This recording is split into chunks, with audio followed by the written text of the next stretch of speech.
Hello again and welcome. Good morning, good afternoon, good evening to you, whatever time you're experiencing at this moment.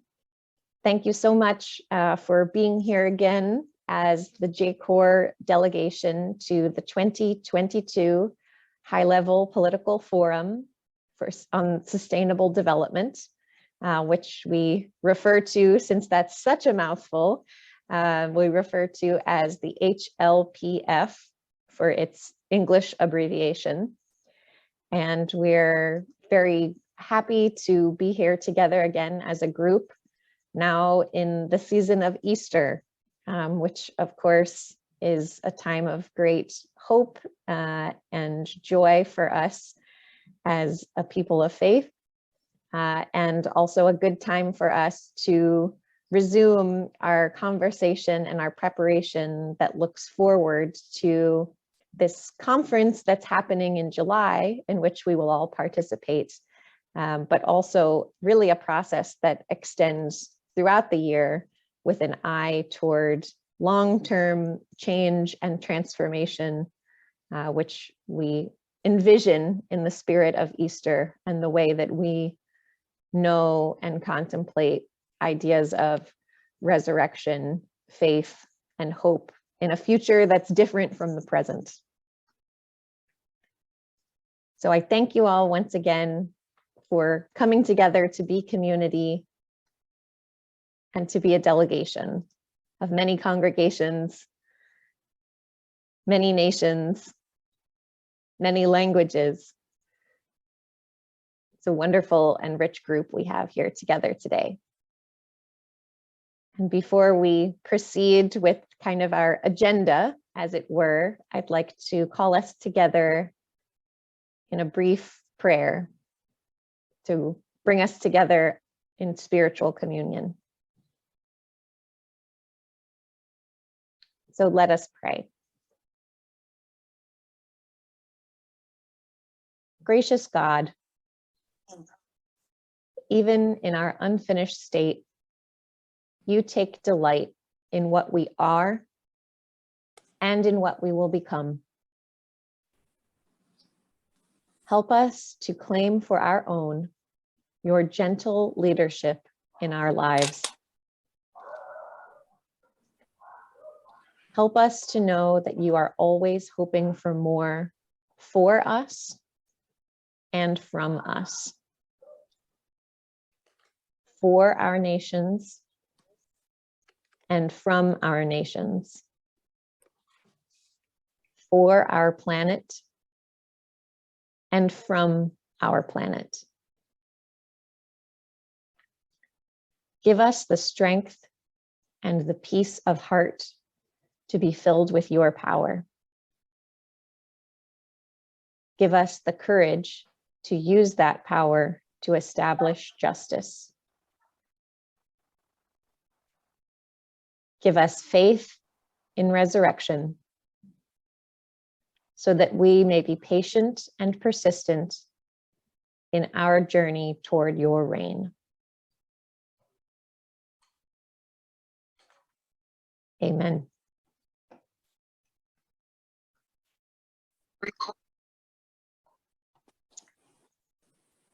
And so with that, we begin to the exciting discussion and exchange of reflections that awaits us for today.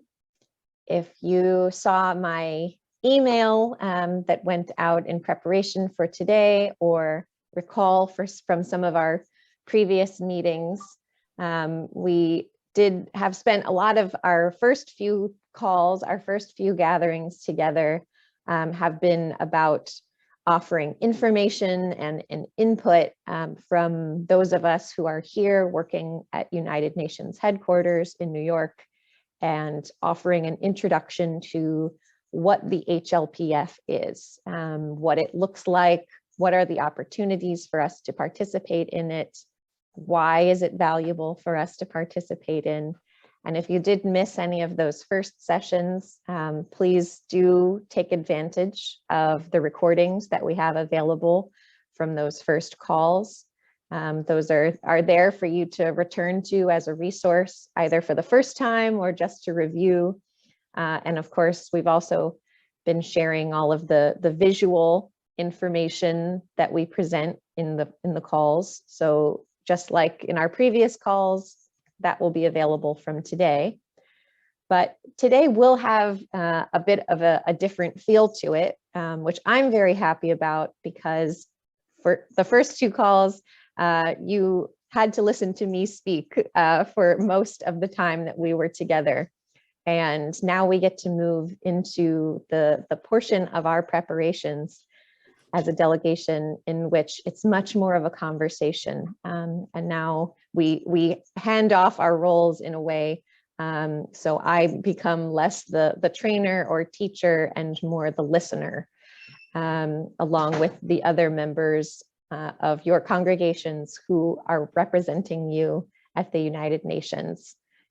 So in this way, we start to become today a bit more like the United Nations itself, because from here forward, we each will take turns being teacher and student, each one sharing the experience and the expertise from our own ministries, our own personal experiences, and the experiences that we have secondhand from other members of our congregation.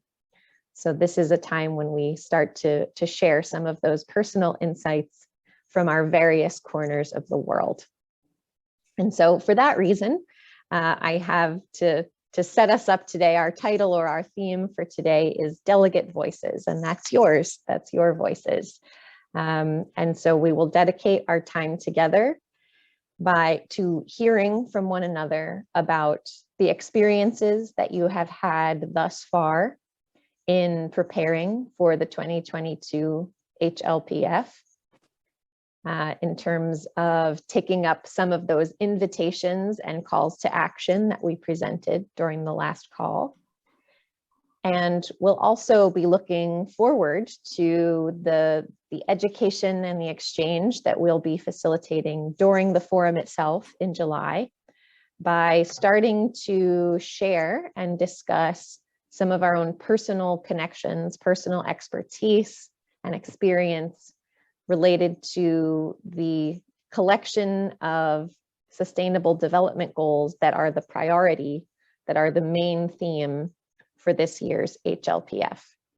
And just as a reminder, if they're not already well burned into your brain, those sustainable development goals that we'll be focusing on as a whole planet when we meet this July will be SDG 4, which is on education, SDG 5, which is on gender equality, SDG 14, which is on the health of aquatic ecosystems, SDG 15, which is on the health of land or terrestrial ecosystems, and finally SDG 17, which is on partnerships that support all of this important work toward sustainable development. And so as a refresher of some of the questions that we left off with at the end of our last gathering, and questions that will guide our conversation today, we'll move through these together, and we will follow as the passion and the spirit moves us. We'll take whatever time we need for each of them. But we'll begin by inviting everyone who participated in one of the regional fora for sustainable development, which were held in each of your regions respectively between the very beginning of March and the beginning of April. There was a quick round of those for each of our global regions. And so I hope some of you were able to, if you didn't participate live, I hope you were able to see either some kind of documentation or a report, which we shared ahead of this meeting, or perhaps you saw a recording of some of the events or proceedings. And even if you saw only a very small amount or read a document, I hope you'll feel empowered to share your reflections on it, because you don't need to see the whole process to have a valuable reaction and contribution to share. And after we have discussed that, we will move on to some of those action items that we left you with at the end of our last call, just to see what kind of progress or success we've had in making different preparations for the forum. And that includes attempts to make contact with the civil society network that's monitoring SDG progress in your own country. Or perhaps you were also invited to join one of these teams that's being organized by the global community of civil society that extends far beyond our little delegation. And there were a couple roles that we particularly highlighted and encouraged you to consider if you might be interested in being part of the small team that will be responding in a formal, official way to your own country's report, your own country's voluntary national review that they will present during the forum in July. And that opportunity is actually still available. So if you are interested but haven't done that yet, that's still an option for you, which is wonderful. And another invitation we presented was to be part of the team that will write the official written statement on behalf of non-governmental organizations that will be submitted to the forum in July. And that is also still open. They're no longer accepting new content, meaning whole new sections of input or new information. But it's you are still able to be part of the team that will take all of the input that's submitted thus far and help craft it into an official statement. So if that interests you, that crafting of the statement, that's also still an option. And after we've checked in to see if anyone has attempted or tried to be part of either of those actions, we'll also ask if anyone attempted to make a submission to the global open consultation process that was being facilitated by the UN system itself, which was open to anyone online who wanted to participate and to offer some direct input on one of those priority sustainable development goals, again, 4, 5, 14, 15, and 17. And we'll also check in then at the end to look forward to the interaction and the content that we'll be looking to offer as a delegation in July during the forum itself. And so looking toward that, you'll be invited to begin sharing of these specific priority sustainable development goals. Which ones do you personally feel called to focus on and speak about during the forum? So which one of those is perhaps most directly connected to your own ministry or your own experience? Or if not your own personally, one of the priorities and collective experiences of your congregation, perhaps. And you'll also be invited, if we have time, we'll certainly have time in future calls if we don't get to it today. But if we do have time today, you'll also be invited to start to introduce to the rest of us some of the specific projects or ministries that you've been involved in that contribute in some way to one of these priority sustainable development goals. So something in the area of education, gender equality, protecting ecosystems in water or on land, or something in the category of partnerships that support development. So with that, I promised I would not do all the talking today, and that will be the longest, hopefully, that I speak at any one time. because I'd now like to move on to hearing from all of you. So we'll begin by reflecting on our experiences of the regional fora for sustainable development. And you were invited at the end of our last call, we offered these questions to help guide your own reflection, your own experience, as you either attended the forum for your region or as you read a report from the region or maybe listened to a recording of a session from your region. And so if it's helpful to you, here are those questions again, which might help you to organize your thoughts and your comments. And the questions are, where does your personal experience align or agree with the reports and perspectives that were shared during your region's forum? And on the other hand, where does your experience conflict or contradict the reports and perspectives that were shared during your region's forum? And the third question is essentially, what was missing from the conversation? What was absent? Whose voices were absent? Whose experiences? What ideas or concepts? What is missing from the discussion that you have some additional information to provide to help fill that gap? And if it helps you to offer your reflections on the regional forum in response to one of these questions, that's wonderful. If you have organized it a different way in your mind or think about it a different way, feel free to ignore these questions entirely. They're only meant to be a help where they are helpful.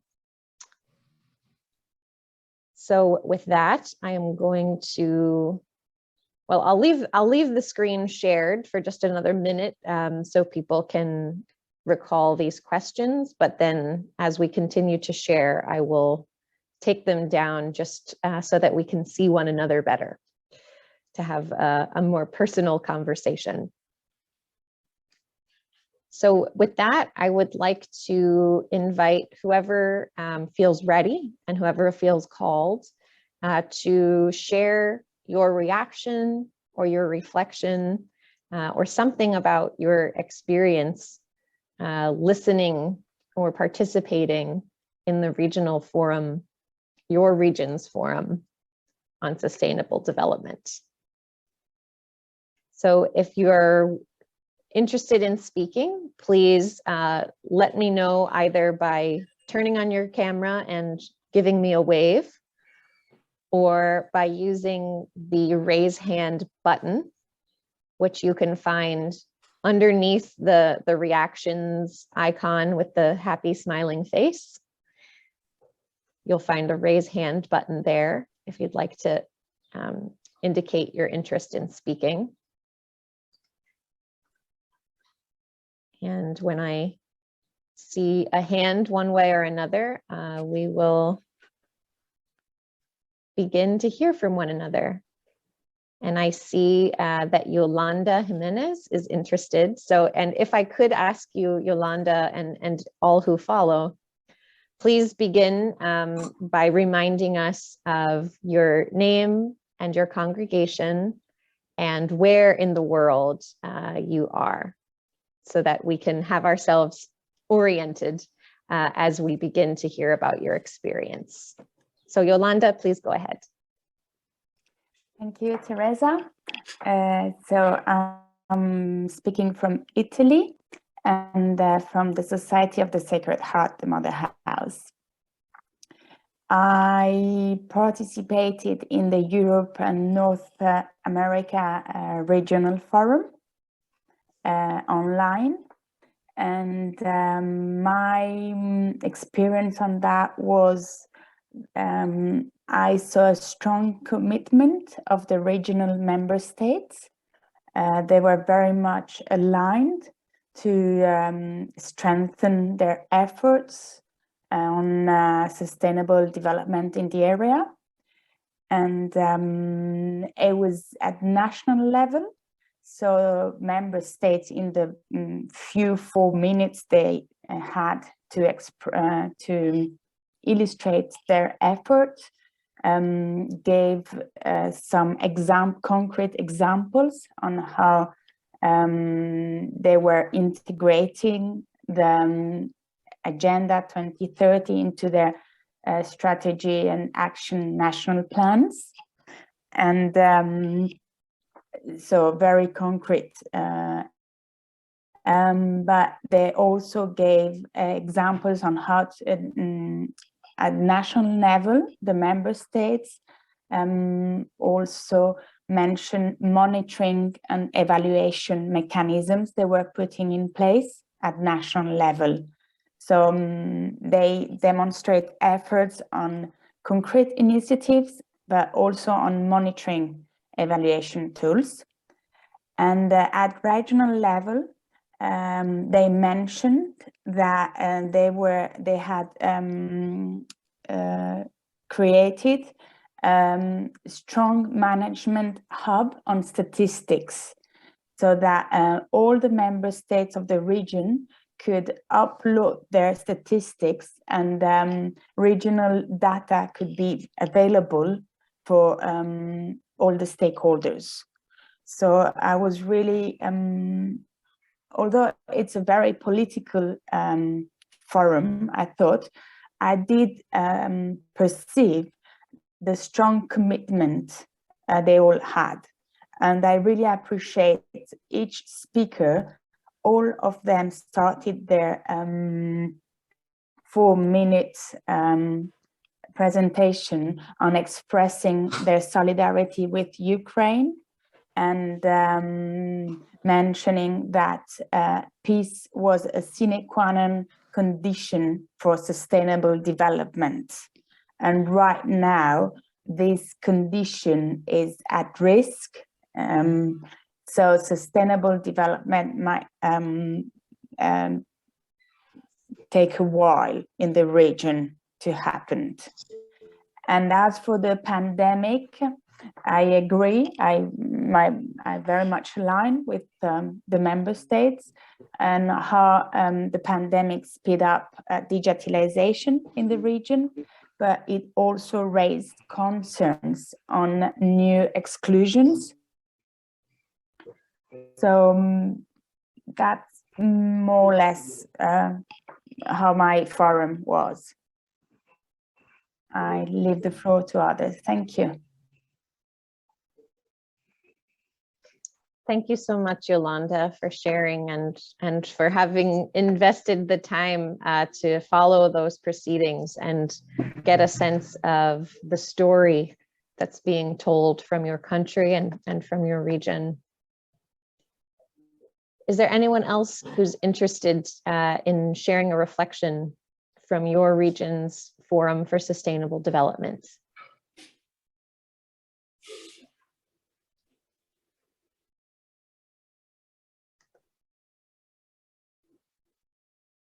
And again, you can indicate interest by waving with your camera on or using the raise hand button underneath the reactions icon at the bottom of your Zoom screen.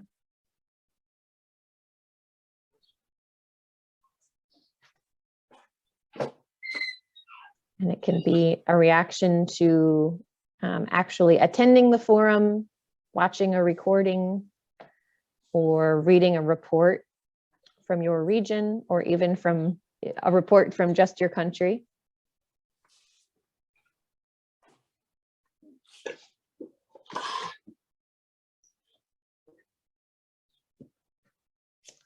Yes, Ephraim, please go ahead.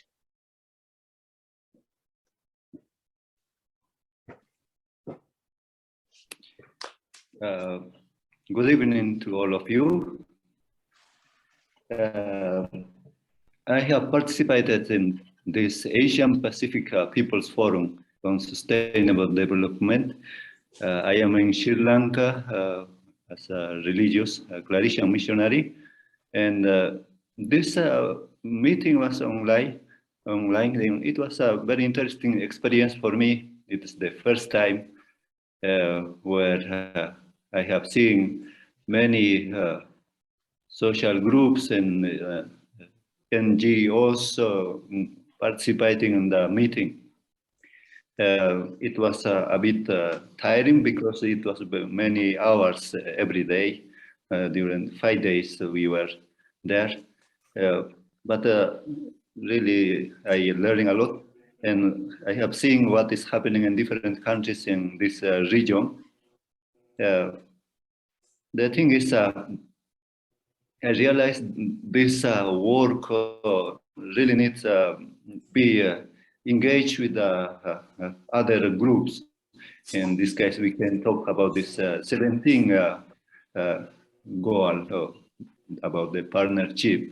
I think this is the key point there if we want to be effective, which is for me the first time, and also I could not contribute much, but learning many things from them. And also I felt that the challenge for my own congregation here, and seeing how much we are engaged with the real transformation of the society and the political levels and social levels, which is not easy. That is for me the big message I got from this meeting. And anyway, I hope that we can continue engaging.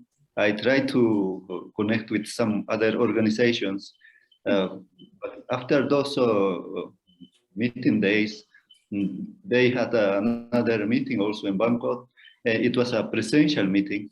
It was allowed also online, but I couldn't participate about that. And it was somehow, let us say, continuous work. I don't know which kind of results are coming out from that meeting. I would like to have, but I could not get also. And those contacts I got, also sometimes they cannot answer. I don't know how much the things. Yeah. Anyway, this is for me a beautiful experience.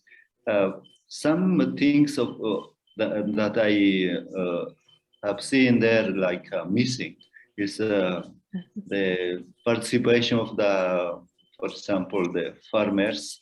There was one participation from Pakistan farmer, he was sharing, but we know that in many countries, our countries, they are working a lot in farming works there. It would be nice to emphasize more. And also about those fishermen or fishermen organizations. It was not very clear there. It was good enough organized about education, especially from Philippines and also from Indonesia, like that. Anyway, this is my experience, and I hope that this one we can continue as a congregation, and also inviting our brothers and sisters in this country from other congregations also to work together. Thank you so much.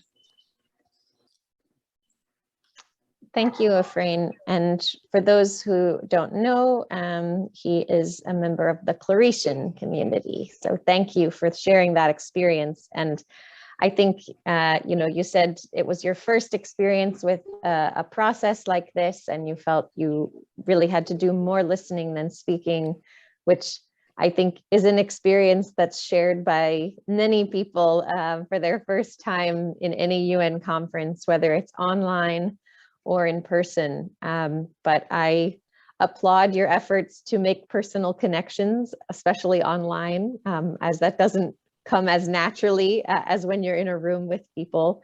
But you're absolutely correct that it's so important to use spaces like this forum to learn about new people who are working in the same area that you are, and maybe to make a connection that hopefully can lead to communication, because as you said, all of these ideas, all of these concepts are very big challenges that really require slow, long-term commitment and work in order to see a change. And so the more connections we can make, the more partners we can make along the way, the more strengthened and encouraged we'll be to continue in that work for the long time that it takes to really see the fruit of our effort and our passion. So I applaud your efforts to make connections, and I hope that you will get responses from even more people than you have already who participated in the forum with you. And I also like take your point about one of the gaps, it seems to you, in the reporting from the Asia Pacific region is not enough representation of the voices of farmers and fisher folk, who are certainly a major part of economy and also of providing food and ensuring food security and good health and all of these other ripples that flow from that industry and that field of work. So thank you very much for sharing those points and for taking the time to invest in a new experience. And we hope that that will help to make you more comfortable as you then go on to engage in other experiences that are similar. Thank you. And I'd like to go next to, I see the hand of Roque Bicoro.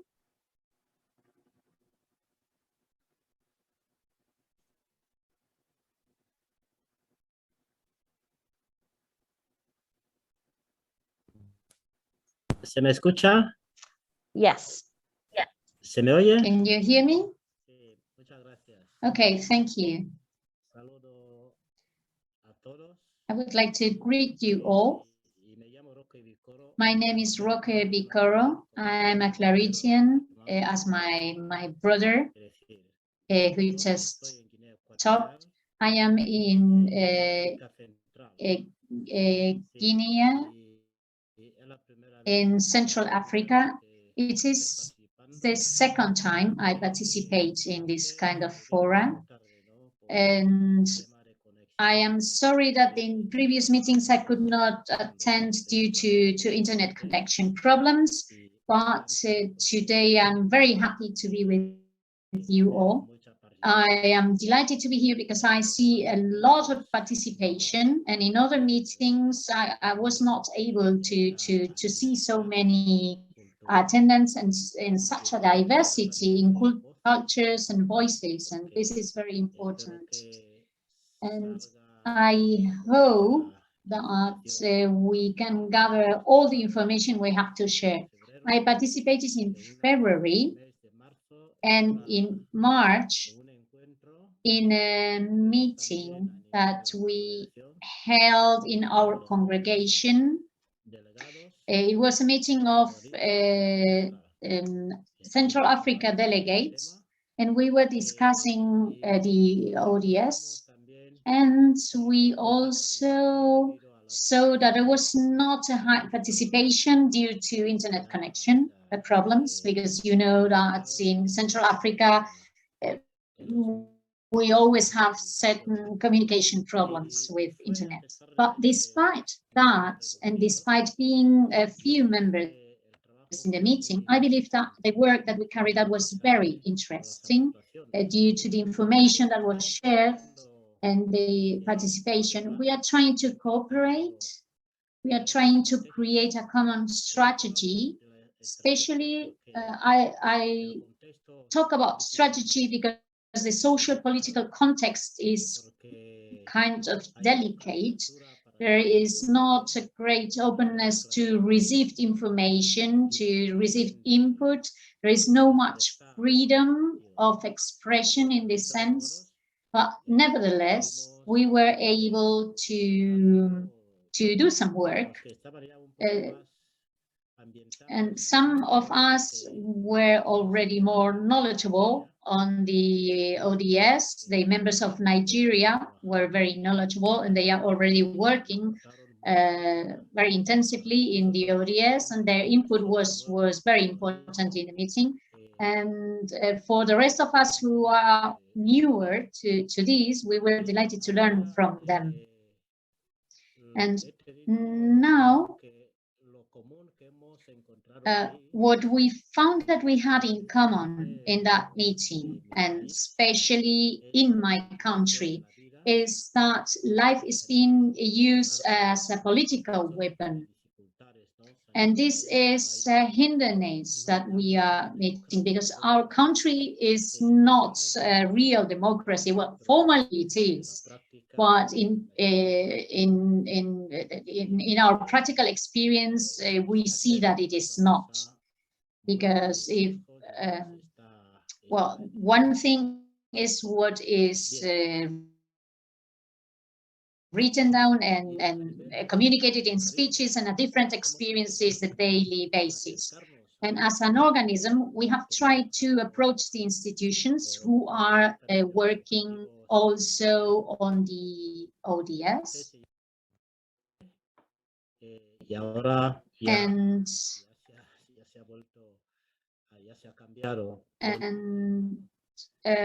Well, at the beginning they were working on the previous agenda, and now they have changed to focus on the Agenda 2030, although in my country they call it Agenda 2035, because it's a goal that our country has assumed. I don't know why.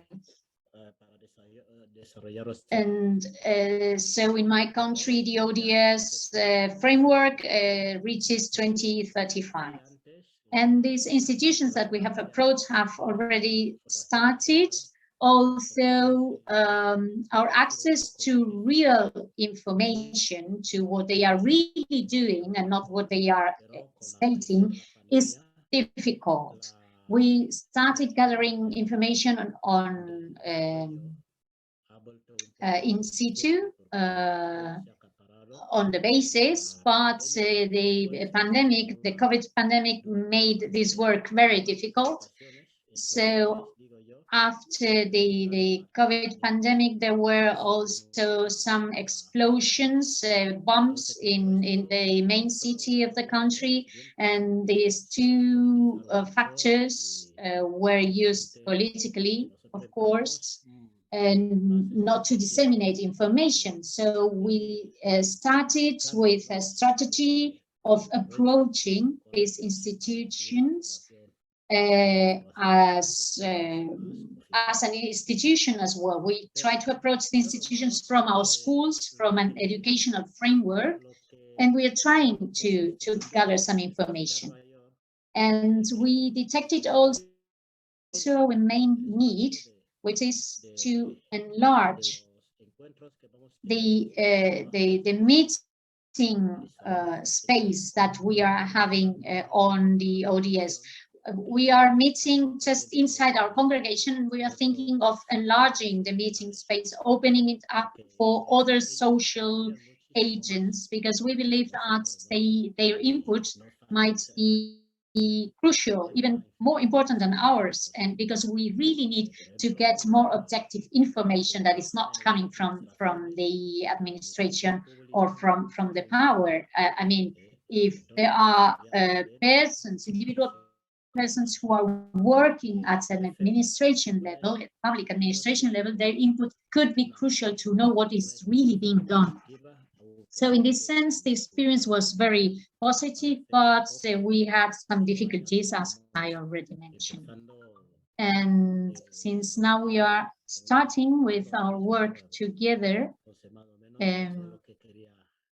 I wanted to share it with you, because, well, despite the difficulties that we have found on our way, we are ready to enlarge our scope and to find new strategies to achieve what we have set as our goals, which is working for sustainable development in an environment full of peace and justice. Thank you very much.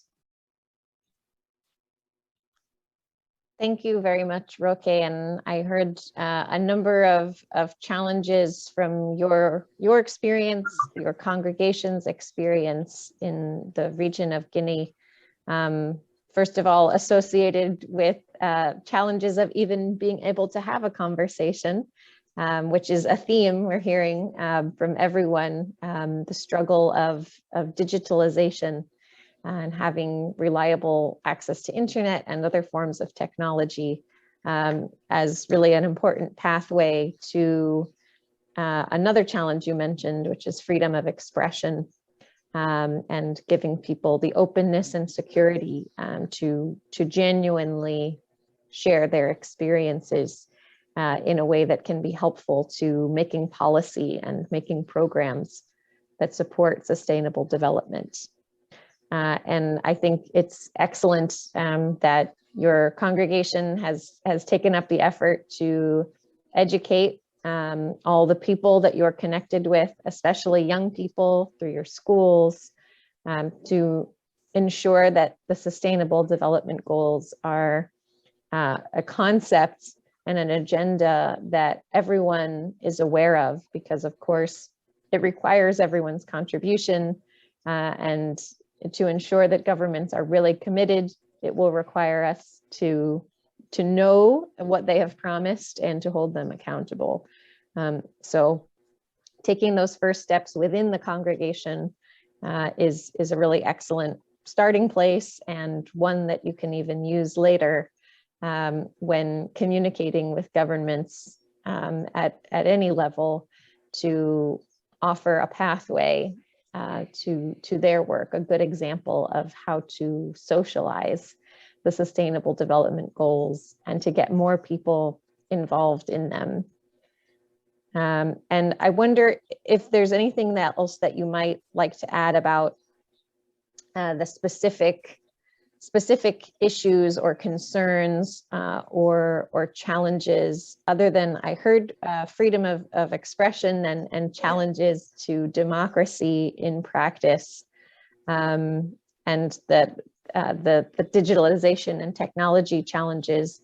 But are there other specific areas of the goals or of social justice that you hear or see emerging in your country or in your region?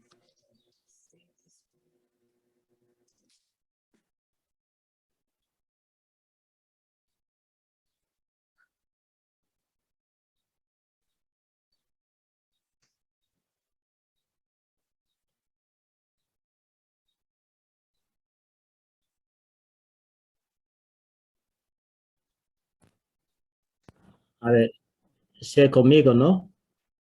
Were you asking me? Yes, I'm asking you, Roque. Ah, sí.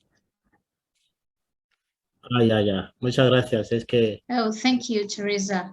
I lost the sound for a while. So there are other small concerns or challenges at a national level, but also in our congregation, which is fear to focus on this topic, because people in general is not really clear about the goals, about the ODS.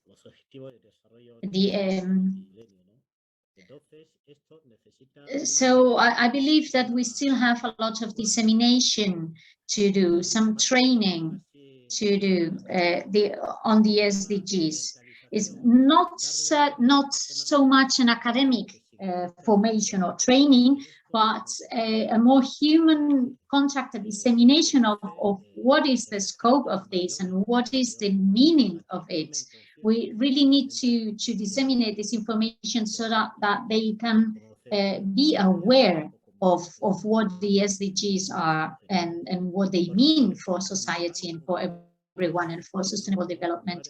Because of course, it's been disseminated in capital letters and with very important, huge concepts and words in political discourses, but nobody really knows what it means in our everyday life and how it can change the life of people. And this is a fundamental challenge, I believe. And then inside the church as well, I believe it's not being disseminated properly as another aspect of evangelization, because if we want to evangelize our societies, we need to fight for the sustainable development of our peoples. And so we are concentrated in education, we are concentrated in ecology, but we sometimes forget that this is part of our calling and it's part of our evangelization.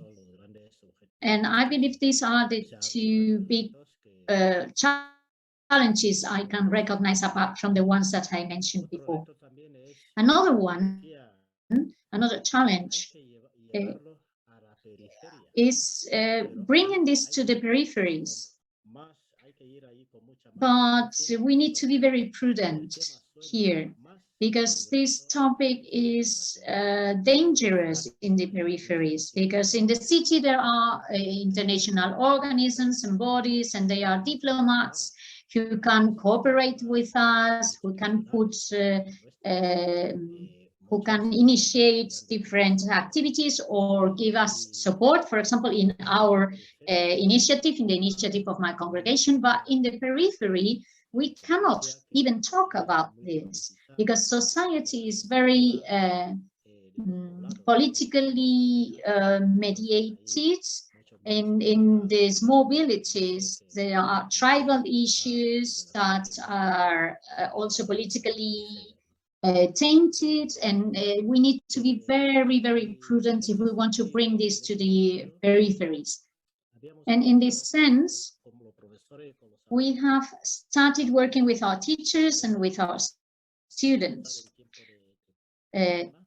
For example, now during Lenten time, we have used this opportunity to give them information on the SDGs, explaining the documents and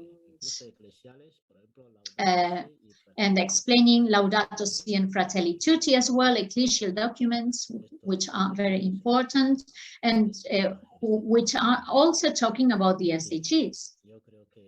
And I believe that most people are afraid of getting into this topic because they believe it has to do with policy and with political parties and with taking sides, and they don't see this is something very different. It's at a human level. It's not something related to ideology, political ideology, or parties or factions.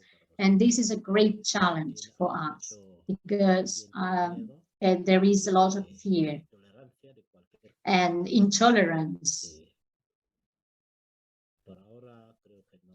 So I believe that's all. I can't find another challenge apart from those.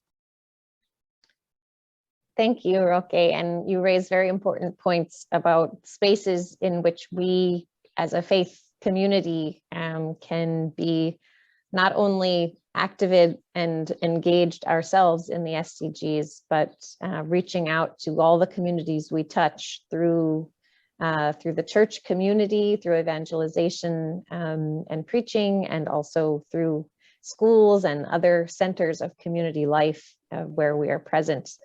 And I appreciate your note in particular about the lack of understanding of the SDGs as something that's human focused as opposed to politics and technical policy focused, which it's part of our challenge is recognizing that we don't see our governments and political spaces as being directed toward the good of the human being.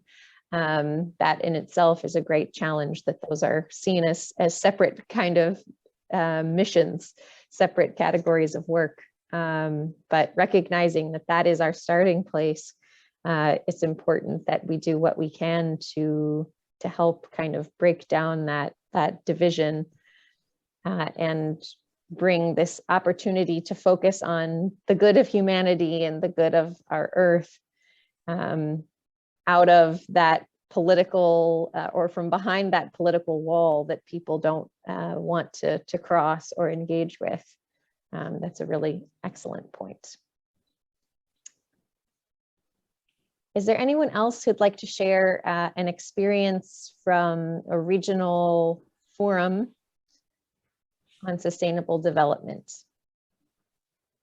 Yes, Ari Noor, go ahead. Yes, good morning to all, good evening and good afternoon. I'm Ayan, you can call me Ayan, from the Society of the Divine Word, Philippines. Actually, also member of the PIBAT International Philippines. So we had, after these 2 forums that we have, it helped us to have more insights, because it's my first time also to participate this kind of forum, and so it gives us more ideas on how to do it. At the same time, actually, I am still lacking of that information on how maybe in the future. No? So, but more or less, as in charge of the BIVAT International Philippines, at the same time, working with the Justice and Peace and Integrity of Creation of the Congregation of the Society of the Divine Word here in Manila, Philippines. So I tried to communicate with 2 other congregations and other NGO. Actually, first we had a Zoom, we call it Zoom meeting now with the Asia Pacific coordinators of GPIC, and the insights that we have is somehow my personal feelings is that it did not reach totally to the whole Asia Pacific in regards to my congregation. It somehow we lack that part of participation, at the same time searching that knowledge and information. So it is somehow that we are still starting to participate or to do something, but at the same time, in the other areas we're already involved, no? Especially for the grassroots, we are actively involved. Only that in this aspect we lack that somehow connections or integration, or we can, how do you call it? So that is the first experience that I had with the Asia Pacific SBD Assembly, and the second one is with the BIBAT International Philippines. So we tried to gather all the congregations, member congregations and associate congregations, including with the founding congregations. And so we had discovered that we lack the expertise to deal with the particular issues, especially most of us are new to our assignments. And so we had decided to participate with other NGO and other, we call it government agencies. But the problem is, it seems that with the government agencies, it seems that they are still not in that line, because maybe because we are still in the election time, or maybe after 9th of May, maybe we can start focusing on that area, because the focus more now is campaign. No? Most of the areas are on campaigning. And the second is with the NGO group, we are still trying to do our best to work together more on the sharing of informations. So that's all. Thank you.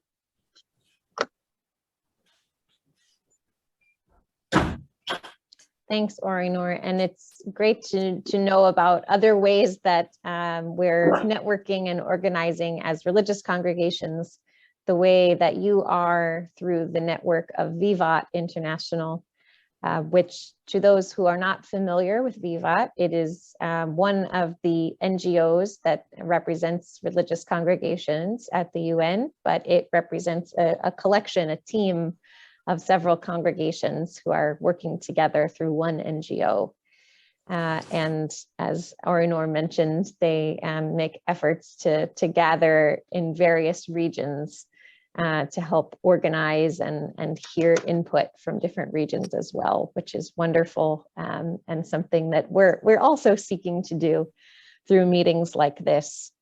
And I want to respond by saying to the challenge you mentioned about lack of expertise in the issues that are being discussed in these great large UN fora.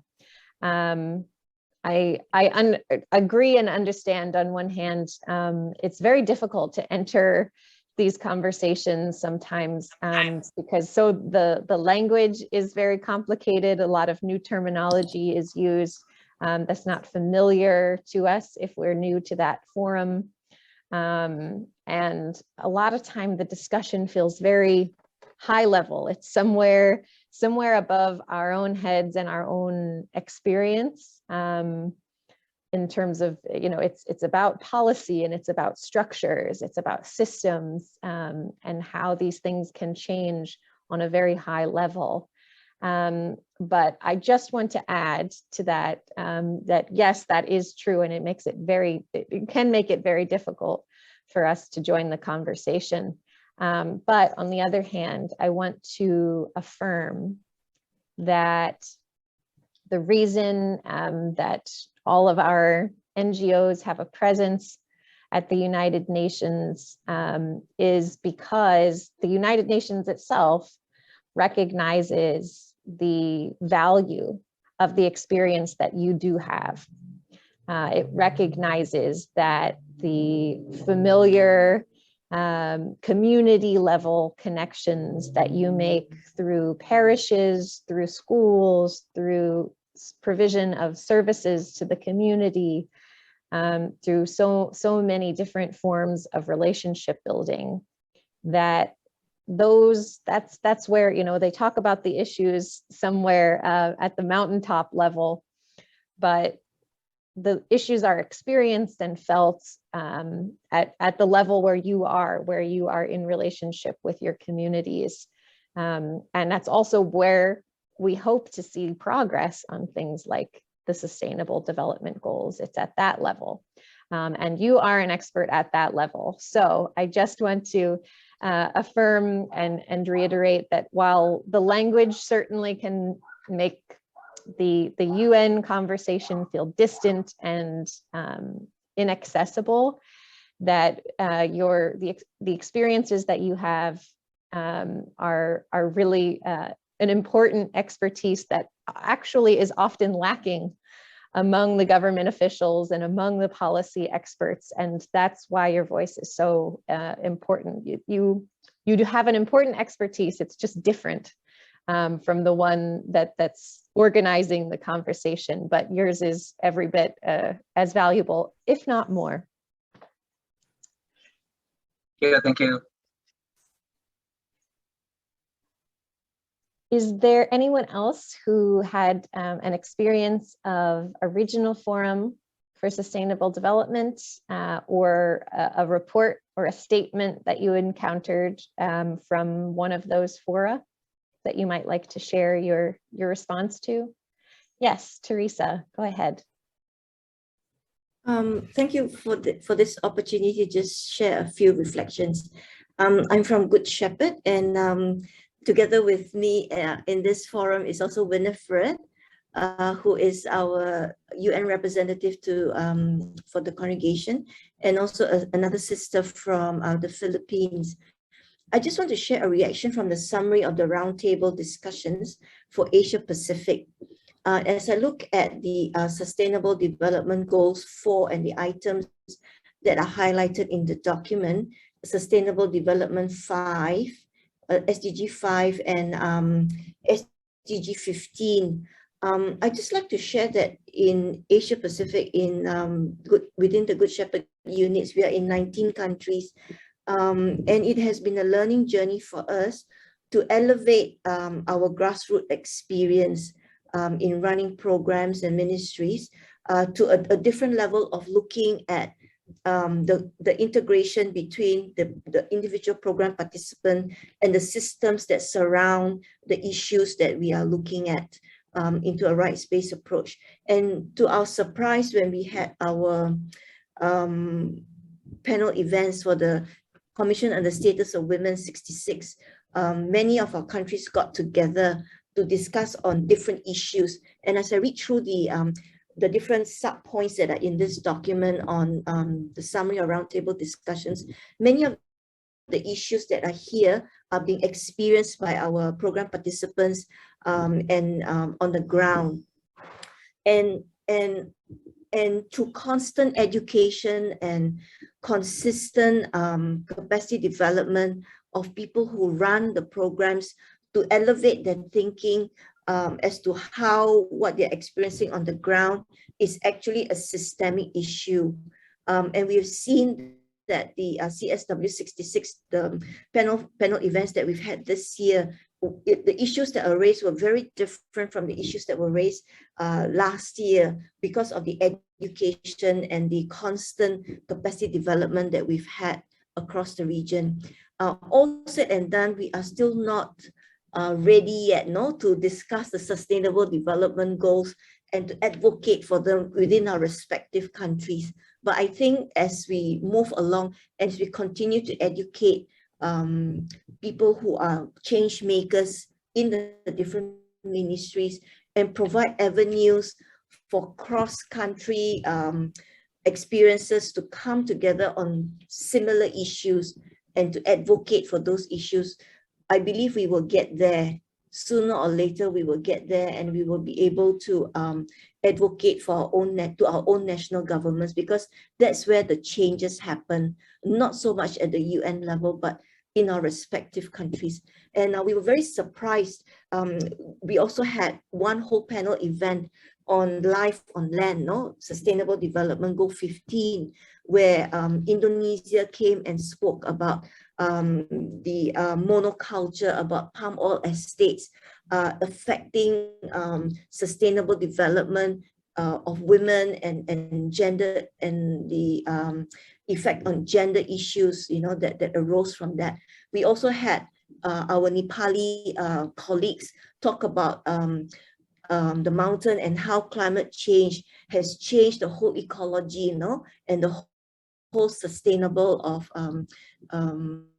livelihoods of people in Nepal itself, and how Australia came on and shared about how climate change has changed and brought so many disasters into the country. So these were examples that, as I was reading this ESCAP forum that happened in March, I was delighted to see the parallels of what we were experiencing, just as a small microcosm of a bigger picture, and how those parallels are now articulated in a document like this. And today I shared this document and the links that you gave on YouTube to all our Asia Pacific, Good Shepherd Asia Pacific representatives, so that we can continue to engage and continue to widen our thinking and to link what we do to a higher level. I'd just like to say it's a process, but it's not impossible. Yeah, thank you very much. Maybe Winifred would like to add something, because we are from the same congregation and we've been doing the same capacity development across the region. Thank you, Teresa and Teresa. What can I say? Only to endorse everything that Teresa has said in terms of our experience and the necessity for capacity building at the grassroots level, at individual ministry, and then within the country itself, and then across the region. Of course, I think Teresa B will know that, my desire would be that, like Good Shepherd, would be contributing to these goals everywhere in terms of the discussion that we're having. But I think Teresa Simmons brings it down and helps to articulate the reality, because she's actually based in a region and looking at the capacity building that is hugely important, and I have come to a new appreciation of that with regard to everything, that really the change doesn't happen unless it happens at the grassroots with individual participants in our various ministries, schools, hospitals, whatever. And I suppose while I'm saying, like, or I heard Teresa saying, and you know, I react to this a little bit also, you know, change doesn't happen that much at the UN. But I think, and maybe Teresa B, from where you're sitting as well, like there would be no change anywhere without the United Nations. And the 17 Sustainable Development Goals are such a powerful framework that have been evolved over 3 years of hard slogging by the NGOs to get this framework, which has been adopted by everybody. So while we have all the political sensitivities at national level, that doesn't permit us to address these issues. It is hugely important, I think, that our representatives, both on the ground and at the global level, are doing their part of the work. It might seem independently, but when I look at something like this, I begin to see how beautifully it's dovetailing together in terms of building the capacity and bringing people into this conversation, while the likes of Teresa B, and I see Anne-Marie O'Connor here, and I saw Beth Blissman, who are our colleagues at this level. Like, our work in terms of the systemic issues is hugely important. So I don't want to say any more. Thank you to both Teresas for what you're doing, both at the global and at the regional level, and to Teresa Blumenstein in terms of JCoR and the bringing of congregations together. This is hugely important. So thank you, thank you, thank you. As both of you are speaking, I had the image in my mind of a large and beautiful mosaic. And because that, I think, better than maybe any other art form, reminds us that the idea that the whole, the system, the big picture, is really just a creation of its smaller composite parts. They're not separate entities. There's not a big picture and a small picture, really, but it's one that comprises the other.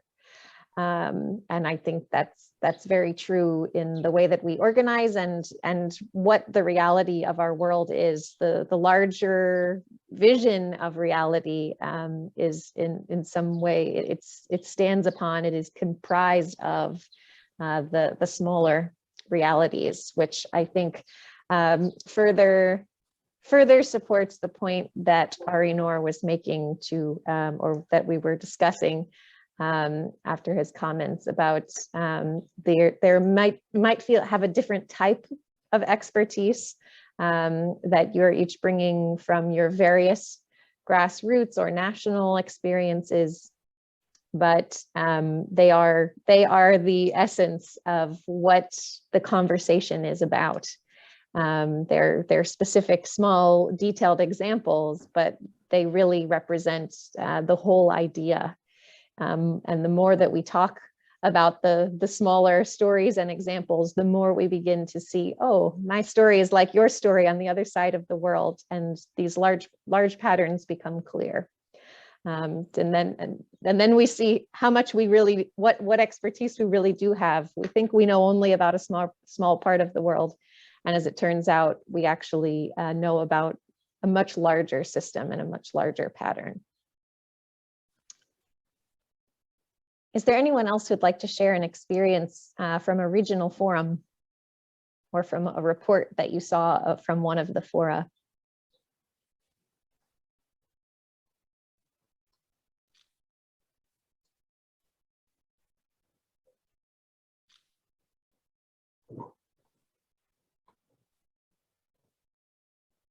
Or I'll also ask a different question. Are there any questions that anyone would like to ask? Perhaps if you had difficulties attempting to get access to the material or the forum itself, or if you have questions for anyone who has shared already, or perhaps you'd like to respond to them. Is there any questions or reactions anyone would like to share?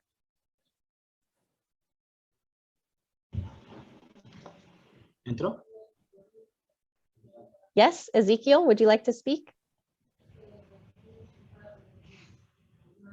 Hello? Yes, Ezekiel, go ahead.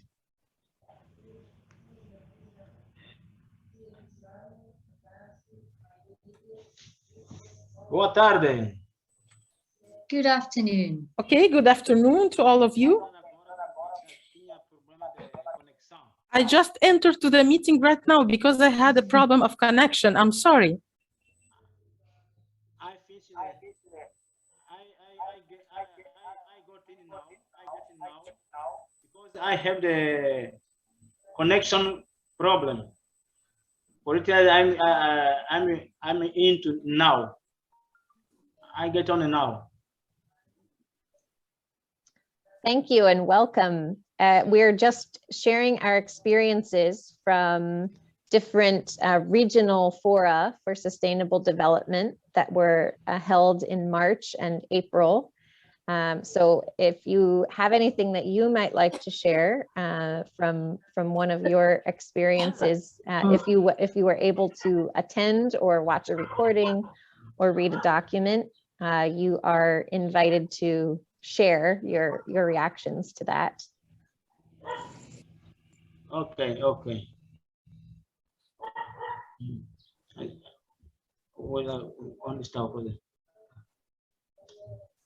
Okay, so then we will go to... I think he's trying to get the interpretation, okay? Oh, so I he see. was looking for the button of interpretation, okay?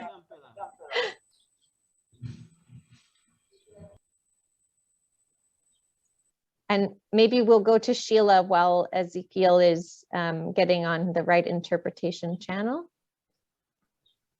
Thank you, Teresa. Hello, everyone. It's really a pleasure to be with you all. I'm Sheila Smith, Religious of the Sacred Heart, and I'm the NGO representative for the Society at the United Nations. I have one question for Yolanda, who's from my delegation, and that is something that maybe you could put into the chat box, Yolanda. You mentioned some kind of a mechanism for the gathering of statistics for the European, North American group that had the regional forum that you attended. And I'm just wondering if there's a link to that mechanism that is available to all stakeholders, which I think you mentioned it was available to all stakeholders. Is that possible to put in the chat box, Yolanda, or do you have a comment about that? I have one other thing to say after that.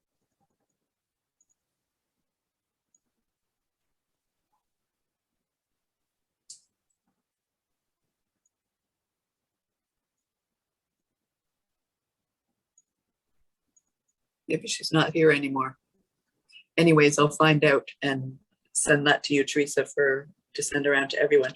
The other thing I wanted to mention, and this has come up in different ways, but the person who I felt articulated it best is Roque Bicoro, and that being the kind of the disconnect between what's lived on the ground and the political reality of the SDGs that we maybe most of us experience. And I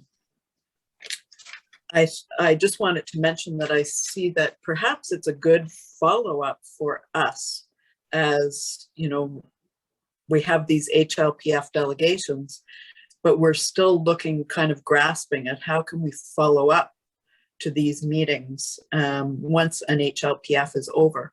And perhaps one of the biggest helps in follow-up is really to develop some kind of programming around the SDGs as gospel values, and to help us all have this view, because that's a view that's important for the governments to also know that there is this other human view. And I'm just reminded of something that Winifred says so often, and that is that the UN is actually a gospel space. And so just to kind of develop among ourselves a conviction that that we're working at the same things. And we do, as religious, we have a perspective to bring, we have something important to say about this. And just in that light, I just wanted to share something that one of our sisters who was part of last year's HLPF delegation shared, and she is from Japan. And for her, in a non-Christian country, she has found the SDGs to be invaluable for helping her to explain to her people gospel values. It's giving her a language for gospel values in a non-Christian context. So I just wanted to share that because I think it's very exciting and it's very real. Thank you, Sheila. And Ezekiel, would you like to speak now?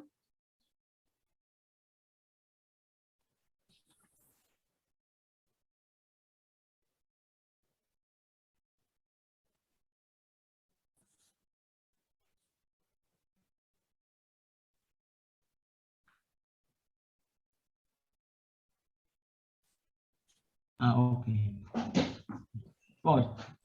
Nasa realidad. So in our reality here,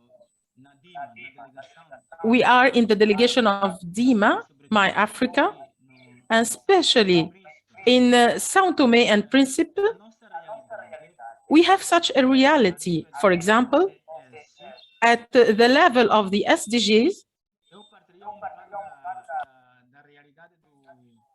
I will share with you some of our experience in the reality. If I will speak about 2015, exactly when we started to think about all of these SDGs and how we have to dynamize them.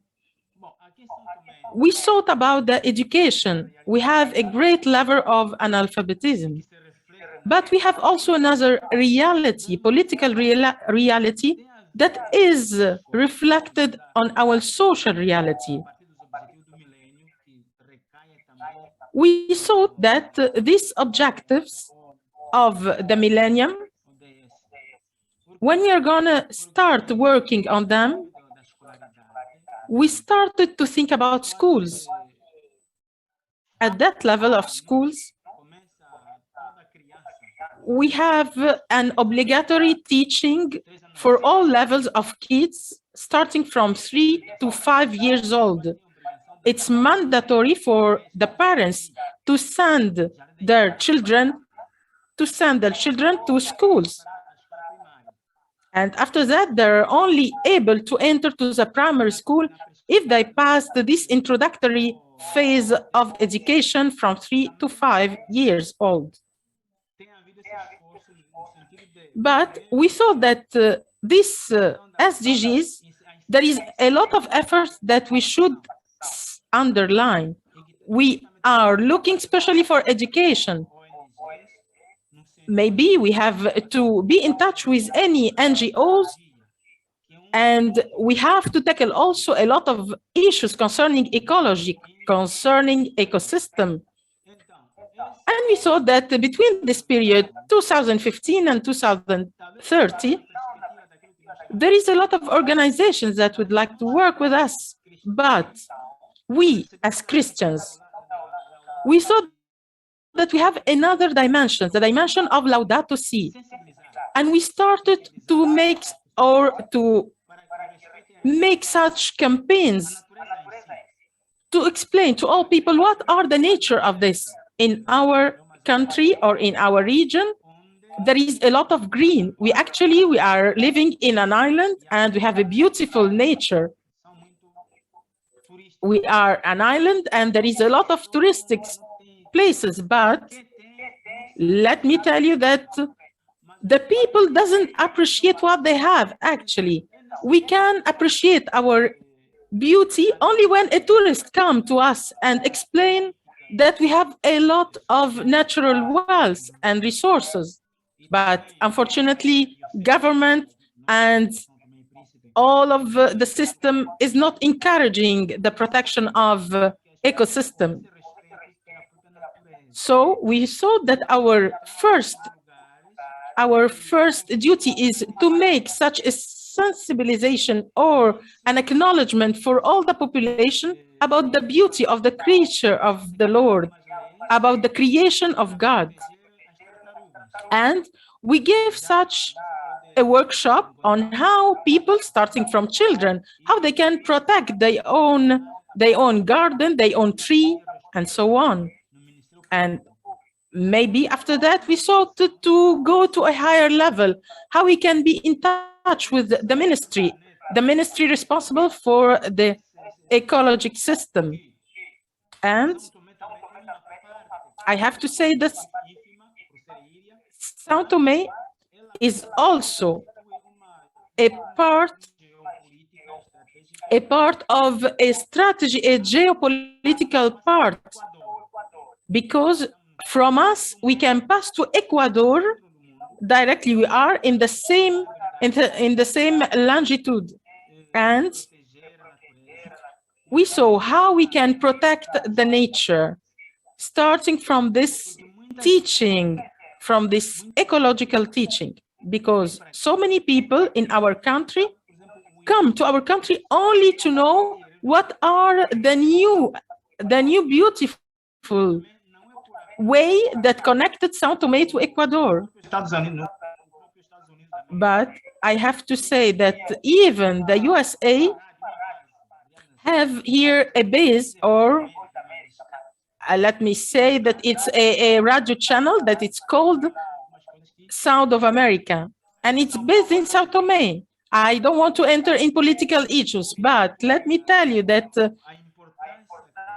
the importance of our land, it's really acknowledged by foreigners, not by the very São Tomé's people. That's why I'm saying that the work of our communities is to create programs, projects for the education and for the protection of the beautiful nature that we have.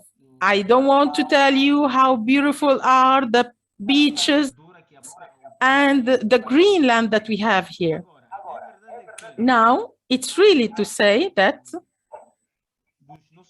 at the level of our political side, and I have to design it as a small tumor that we have in our society. It's like a small cancer that exists in our system. People can't work actually in free way in order to protect their nature, because there are such, I would like to say that there are such a special interest for politicals or for political projects. And for the people, they become, I don't want to say ignorant, but they are letting pass everything. They let them pass because they know that they don't have the high hand to decide. And that's why we cannot help a lot. And that's why we have to do a double efforts. And maybe the main effort should be done by the NGOs. And let me tell you that even the Catholic Church doesn't have a lot to do, but we have to dynamize the work of the Catholic Church. Okay, thank you so much. Thank you, Ezekiel. And I think you mentioned an important language and an important tool, an important piece of information that we have in our hands as leaders in the Catholic Church is Laudato Si, which has been made very familiar to people, and maybe in the same model, we might seek to make the Sustainable Development Goals known to people, because of course, there's a wonderful relationship between those two documents. They're very mutually supportive. And so in the same way that we have spiritual language in Laudato Si to support practical action and appreciation for our earth and the beauty that you're mentioning in Sao Tome Principe, we can also weave in to our communications this power that we have to get more of the upper hand, as you say, through the Sustainable Development Goals, to have some role and some voice in what is or is not happening in our governments. So thank you for sharing that. And we'll take one final sharing from the regions from Flavia.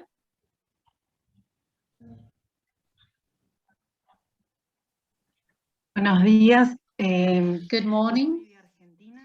My name is Flavia Campbell. I'm a lay member of the Claritian family. I'm in Argentina, and I am also working at the JPIC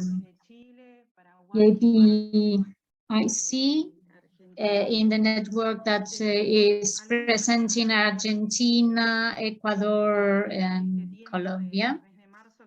And in March, I was reading the 5th report on regional challenges for the region of Latin America and Caribbean. And there are 3 silent crises.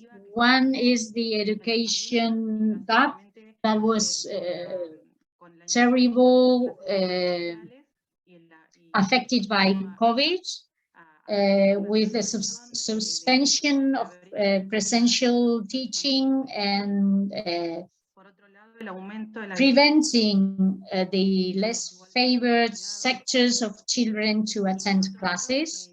And then on the other hand, the destruction, the progressive destruction of biodiversity through mining, and also the increase of killings of environmental activists, and some situations that need to raise an alarm in us, and that are impeding our moving forward with the SDGs. And I could read in this report that 1/3 of the SDGs are not even contemplated in Latin America. And so that brought me to think about how to animate the SDGs in my province and in my congregation, in my organization, because we are animators, we are socializing agents. We participate on one hand in this fora where we meet other expressions and other impressions as well, and where we read and listen to the reports of the nations. And that's why I decided to find the Argentinian report for 2021. And I was thinking in the line of what Roque said. We still have a long way to reflect on the commitment of the political level with the human rights, because we don't know the challenges that our countries have accepted for 2030, and that's why we cannot hold them accountable. And so we don't know if there is a real political will and how the state is managing everything. On the other hand, I was also reflecting on how discredited this level is at a social level. So the proposals and the very activity rose certain topics in my mind that we tend to discredit every kind of administrative management and political management. And it is interesting for us to know what are the commitments they have assumed and what are the steps that they have done to reach the SDGs.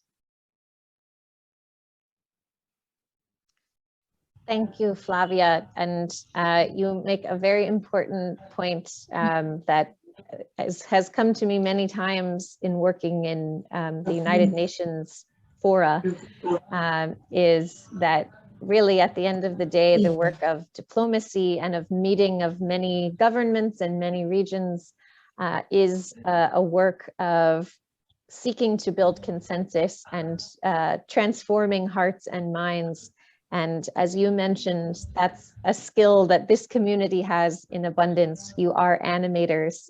You are extremely well trained and well practiced in animating people and transforming hearts and minds. And that is an extremely important power to recognize when it comes to sharing invitations like the Sustainable Development Goals, because they are an invitation. They are an invitation to inclusion in the actions of your governments, in the voice of the conversation that's happening at the global level, and an invitation to a new world, one that better reflects the dignity of human beings and the precious nature of the planet that we live on. So you have tremendous power there, and I love to hear that that's your approach, how you're thinking about how you can further socialize and share this invitation, or what you might even call the good news of the Sustainable Development Goals with your communities. So we will take, we've done a lot of great sharing already, so we're just going to take a few minutes break, especially in deference to our amazing interpreters, Anna, Pascal, and Dahlia, who have been helping us throughout this morning or afternoon, evening. And so we'll just take about 5 minutes to stand, move, breathe, and then we'll come back together to check in about some of the other actions that you may have been taking in preparation for the HLPF. So I will see you again in 5 minutes.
So now we'll proceed in a more rapid fashion, just to get a sense of what other preparations we've been taking as a group as we move a little bit closer to the HLPF in July.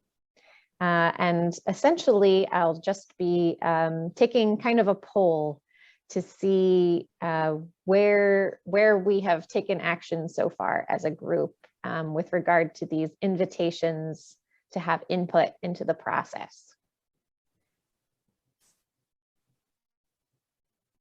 And so what I'm going to do is I'll start first with the invitation to reach out and make contact with the civil society network that is monitoring Sustainable Development Goal progress in your nation. And just as a reminder, I have a set of links here for you if you have not already made an attempt to contact your national network. I have a nice list of them here. And these links mostly go to pages that have the contact information for these networks. So they will hopefully take you directly to a place that will help you make that connection.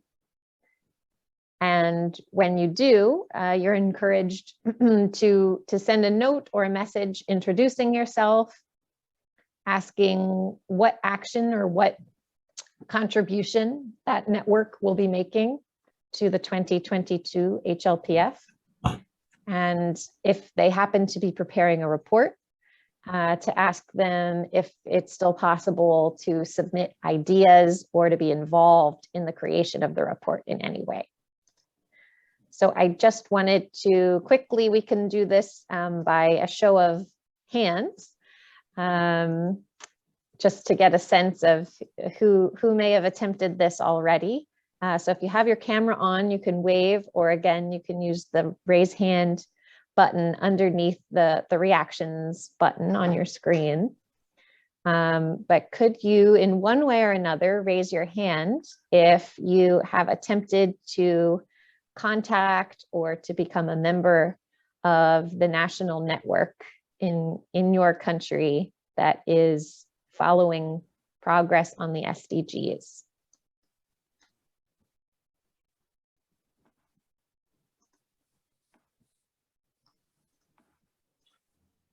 Okay, so it looks like Efrain has Sri Lanka and Yolanda has in Italy. That's great. You're leading the charge for us.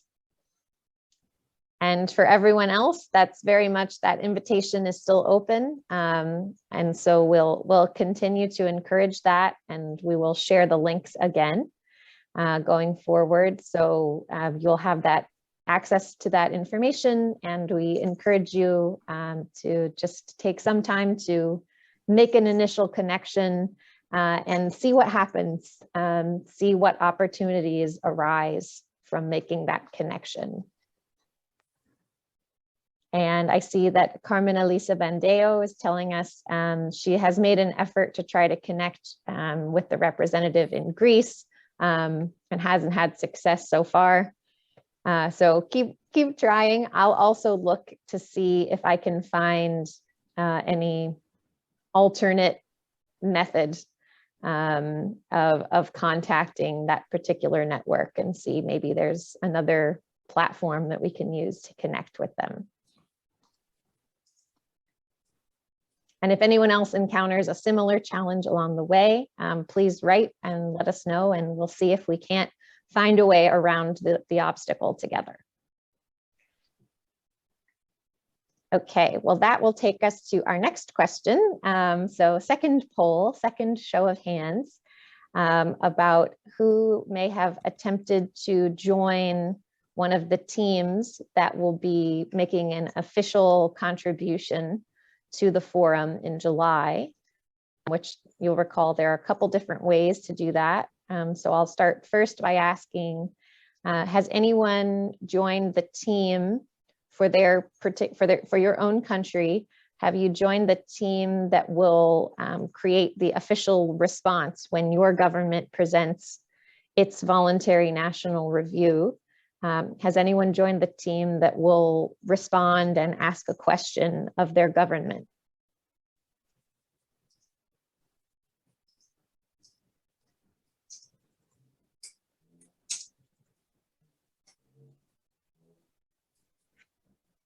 Okay, so nobody who's on the call has tried that yet. And fortunately, as you can see there, that there's a link on the slide here. That form is still open. So the group that's organizing that effort is still accepting names and interest. And that is a really exciting opportunity to really have your own voice in the official process that's happening in July. So I hope you'll consider that as well. And that's something, you know, it really, you'll go into action on that during the forum in July.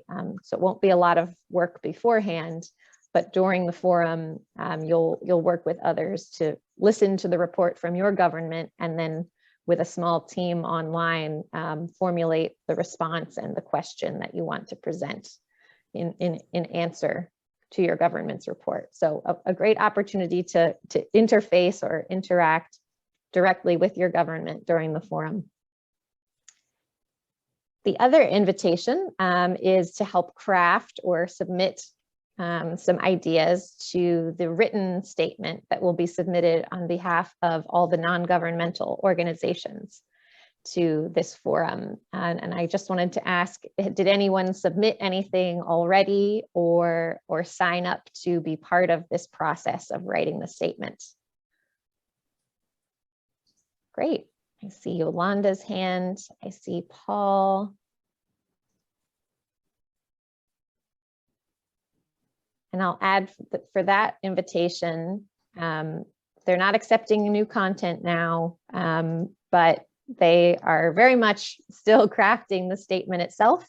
So if you're interested, and the statement is divided into different sections related to the different SDGs. So you're welcome to help to craft exactly how the ideas will be presented in that written statement. So if you're someone who loves writing, or you want looking for another way to have make a contribution on behalf of the whole NGO community at the United Nations, this might be a good opportunity for you. And then another show of hands, you might recall this image from our last call. These were links to an open consultation that was being conducted by the UN system to invite input from anyone on these priority sustainable development goals. Did anyone take the opportunity to make a submission in answer to any of these? Great, our super writers, Paul and Yolanda, taking a very active approach. That's great. And that, I will say, that consultation, that is closed now, but you are able to go online and to view what has been submitted by others. So you may go to see if any of your partner organizations or congregations have made a submission. That might be of great interest to you to get their perspectives on one of these SDGs.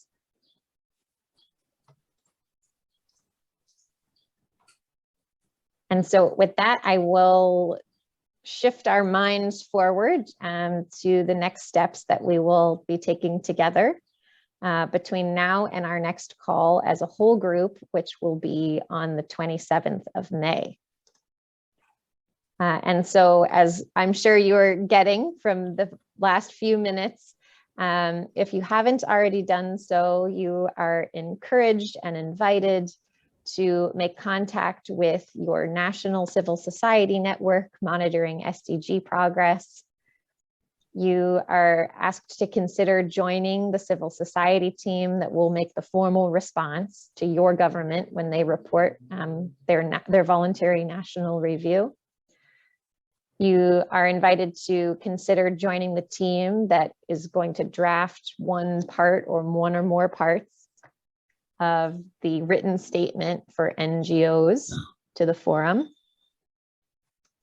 And this is a very important piece, last on the slide here, is to begin gathering some details, some images, some videos that you might want to use to make a contribution to present an idea, a ministry, a project of your congregation that's some way related to one of these priority SDGs: education, gender equality, land or aquatic ecosystems, or partnerships.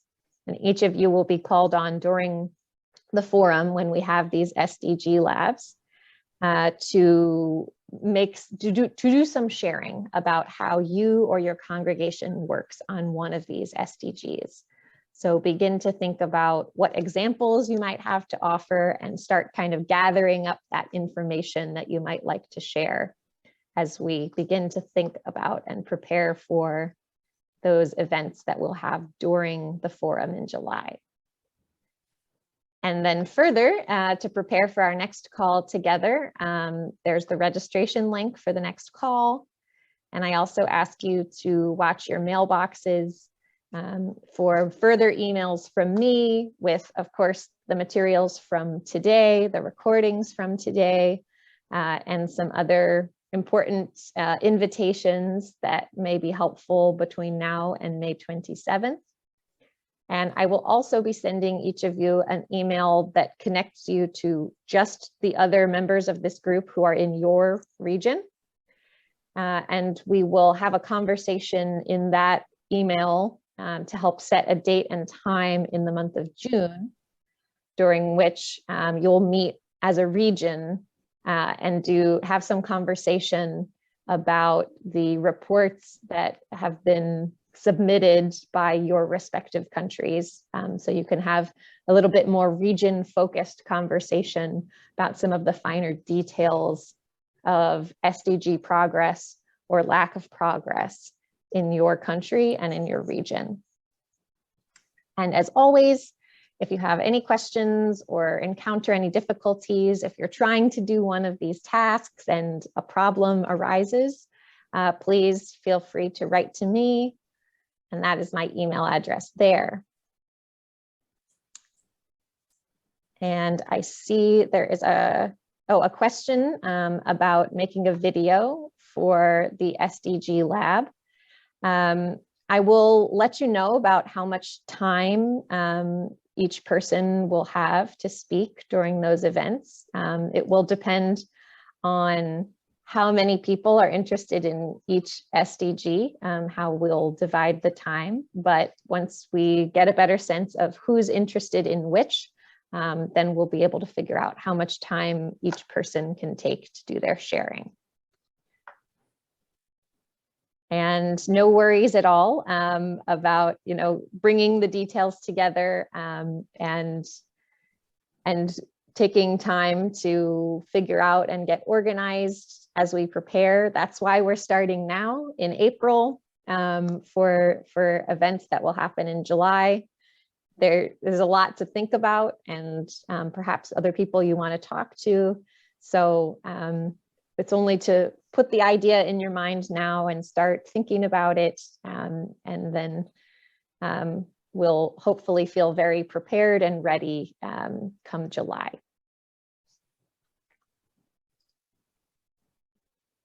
And the question from Yolanda, your contributions to the SDG Lab, it doesn't need to be specific to your country or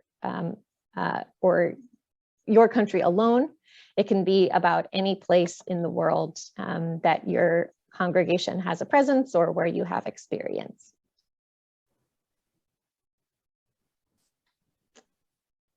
So thank you all once again for being here. It's been a pleasure to be with you once again and to do more listening this time and to learn from you. And I look forward to doing more of that in our sessions to come as well. So thank you, and I will be emailing you very soon.